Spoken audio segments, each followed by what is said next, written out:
Have you ever wondered why some of your neighbors can sell their homes at record high prices, while others struggle to get buyers to meet the property valuations? How do you find the ideal buyer who's willing to empty his pockets just to get your house? I'm going to share with you a simple 3-step formula on how you can sell your house at the highest price possible. And the best thing is, it does not need to take many months to do so. But do take note, the third step is very important. If it's not done correctly, it can destroy the entire sale. But why am I sharing this, you may ask? Because I've seen many homeowners give up their dreams of providing a better home for their family just because they are unable to sell their current place at a good price. No one should be denied their dream of getting a better home. What all homeowners need is just the right way to sell their property. Now, before we go into the 3 steps, let's take a look at what determines the price of a property. When I ask sellers what determines the price of their home, many will reply me that it's based on the valuation given by the valuer or what they found on a website. However, more often than not, the final price differs from the valuation. So then, you may ask, what actually sets the price? Like any product in the marketplace, the final price of a product is determined by both the demand and the supply. So, are prices high when demand is more than supply, or when supply is more than demand? If we recall our Economics 101 lesson, prices are high when demand is more than supply. So there are 2 things that you can do to raise the price of your home. Create a lot of demand for your home, or reduce the competition of other homes in your area. So the first step is to get high demand for your home. But how do you know when you have achieved it? Is it that you have 10, 20, or 50 prospective buyers come and see your house? Or is it when you receive multiple offers? While these 2 are good signs that you have healthy demand, you know you have high demand when 2 or more buyers start outbidding each other for your home.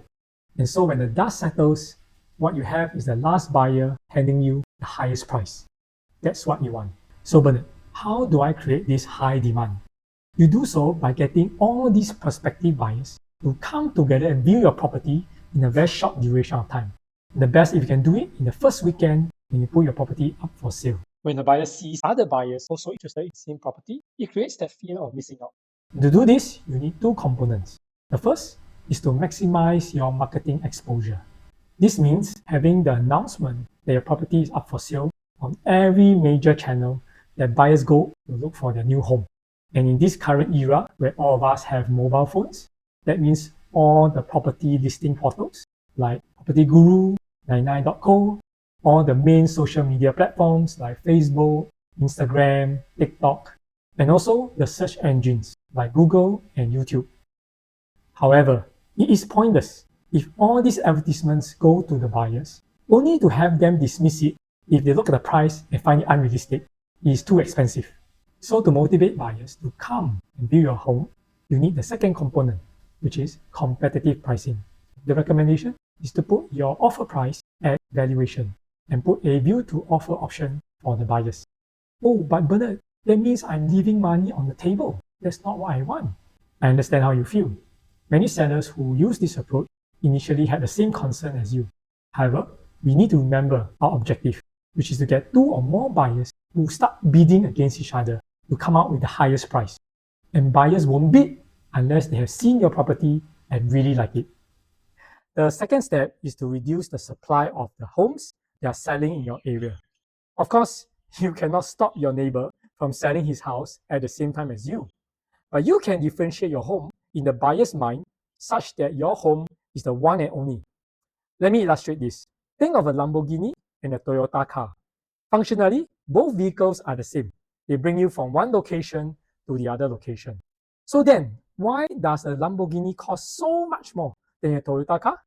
Well, it's the buyer's perception of what the Lamborghini brand stands for. So how do you package and communicate your property to the buyers in such a way that it stands out among the rest? It can be done by having good quality photos and a good video that sells your house properly. It is critical to have a presenter in the video so that he can communicate effectively the unique values of your home to the buyers. Done properly, the buyers will see your property as valuable, and it will not be just another residential unit in the area. The third step is to give good terms to the buyer. Now take note, If this step is not done correctly, it can mean the destruction of the whole sale. And this is the stage where negotiations begin. If the buyer needs better terms, you can of course demand for a higher price. If, however, you need better terms, then the buyer may ask for a lower price. So for private properties, what are the conditions that can determine the terms? Number one, the option period. Typically, it is 14 days. Number two, the completion period. To complete the entire sale process, it generally takes about 8 weeks to 12 weeks. So a longer or shorter period may be a pro or a con, depending on which party is being affected. The third is whether you need an extension after the sale is completed. Usually, if you need to stay in the property after the sale is officially completed, the buyers will then need a lower price because they can't move in to immediately do any renovations, or they cannot rent out the property immediately. Number four, the seller's stamp duty. If you need the buyer to exercise the option only after a certain date, then the buyer may need a lower price because they have to wait a bit longer before they can move into the property. Do note, if you have transferred ownership during the last 3 years, it will restart the seller's stamp duty period. Number five, whether the property is sold vacant or sold with a tenancy. This is a pro or con depending on what the buyer wants. Number six, early loan redemption penalty. Again, if you need the buyer to only exercise the option after a fixed date so that you do not incur any bank penalties, the buyer may ask for a lower price. Number seven, any other legal requirements. Although rare, there are times where the buyer or the seller may have legal limitations that need to be overcome before the property can be sold.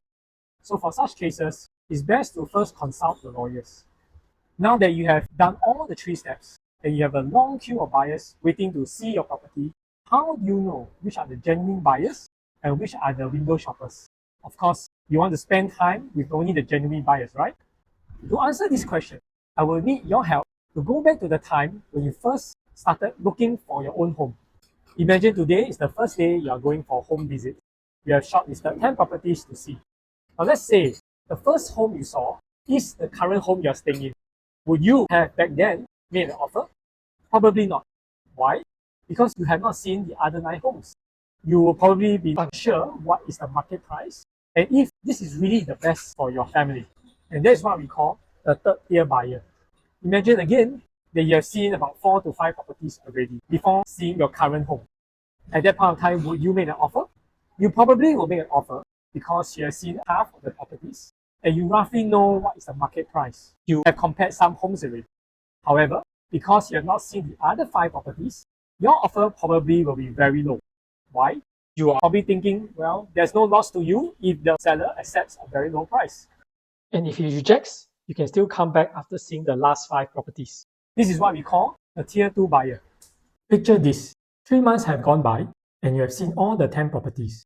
You by now are very certain you want to move into this area and you are very clear what the market price is.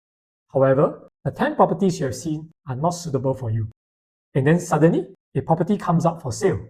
Based on the pictures and the videos, it looks like it's going to be suitable. So you arrange for a viewing to take a look. After the viewing, you find that the property is perfect for your family. Then, will you make an offer? Good chance you're going to make an offer straight away after the viewing. And not only that, you will make a very reasonable offer. Why is this the case? Because you have already seen all these 10 properties and you do not want to waste any more time and miss out on the opportunity to own the perfect home for your family. At the same time, you are also very clear what the market price is. So a reasonable offer, if it's being rejected, you know the seller is not serious. And this is what we call the first tier buyer. So Bernard, why do I need to know the behavior of the first, second, and third tier buyers? If you have noticed, the best offer comes from the first tier buyer. It is this buyer who will urgently arrange for a viewing to see your home.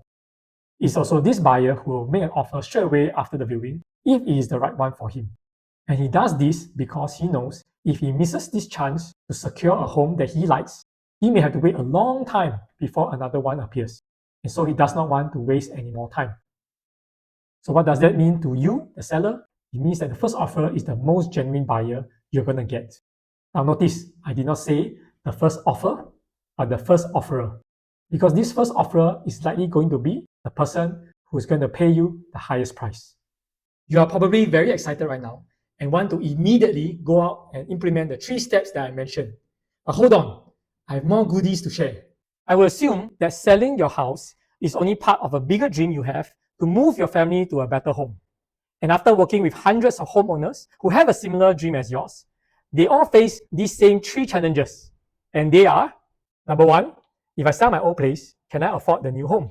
Number 2, if suddenly I have no income, can I still afford the monthly loan installments?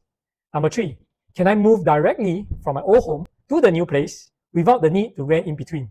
While there are many solutions out there that tell you how to find undervalued properties to buy, or how to sell your house at the highest price, rarely you have a solution that helps you manage risk. For example, if you lose your job and have no income, how are you going to pay for the monthly loan installments? Or a solution that ensures that you can transit from your old home to your new place in just one move. And because everyone's situation is different, there is no one-size-fits-all solution to your challenges. But I have good news. I have a 60-minute home moving review that can definitely help you solve your problem. In this home moving review, you will first gain clarity on 4 things. Number 1, what is the mortgage loan that you qualify for? Number 2, what is the valuation of your current home? And what is the cash and CPF proceeds that will come from the sale of this home? Number 3, what is the budget you need to buy your new place? And also to manage the risk in the event that you lose your job and have no income, can you still pay the monthly loan installments? And of course, number 4, the possibility of owning your dream home. And on top of that, at the same time, also get to own an investment property. With these points made clearly available, we can now find solutions where you're able to, number 1, sell your old home and then buy your new one. If this is not done right, your name will still be on the old home when you make the purchase for the new one. In that event, you are still liable for the additional buyer stamp duty or the ABSD. For Singaporeans, that is 20% of the purchase price, and for Singapore PR, it is 30%. Now that is a lot of money. Number 2, to first collect the sale proceeds from your old property and then use it to buy the new home.